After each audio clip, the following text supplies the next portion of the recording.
Ce n'est plus un secret. Les sciences jouent un rôle important dans le développement d'un pays. Cependant, son apprentissage reste très faible. Le constat est là.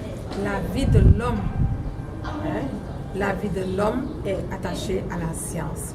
Si nous prenons la biologie, l'anatomie, la physiologie, la physique, la chimie, moi je pense que l'homme ne peut rien faire sans les sciences.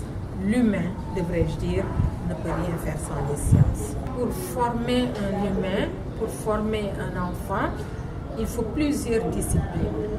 Nous avons le français, nous avons l'histoire-géographie et nous avons les sciences, les mathématiques.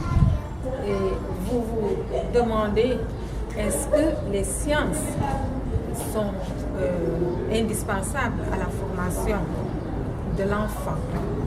Je pense que le concept de la centralité de l'enfant dans le processus de l'enseignement-apprentissage voudrait qu'il y ait une interdisciplinarité, que toutes les disciplines soient prises en compte pour qu'il y ait une vision holistique de l'éducation, instruction ou de l'éducation de l'enseignement-apprentissage.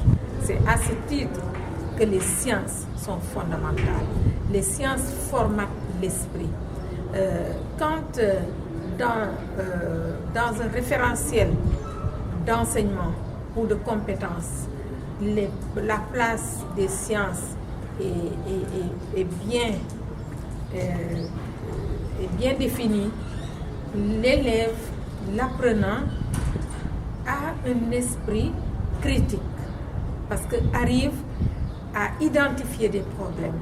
Et on dit souvent que les problèmes identifiés à moitié sont résolus à moitié. Les problèmes identifiés sont résolus à moitié. Donc, une fois que les problèmes sont identifiés, il y a une piste de solution. Une piste de solution nécessite une réflexion. Cette réflexion-là arrive à faire poser des hypothèses. Les hypothèses que l'on va essayer de voir, est-ce que ces hypothèses-là sont les bonnes hypothèses?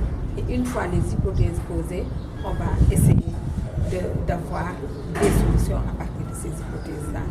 Moi, je crois dur comme fer, et je le dis toujours, je suis une passionnée des sciences, que si on enlève les sciences des curricula d'enseignement, je pense qu'on a enlevé le cœur de l'enseignement. Moi, je refuse le mot intégration des femmes dans le domaine des sciences.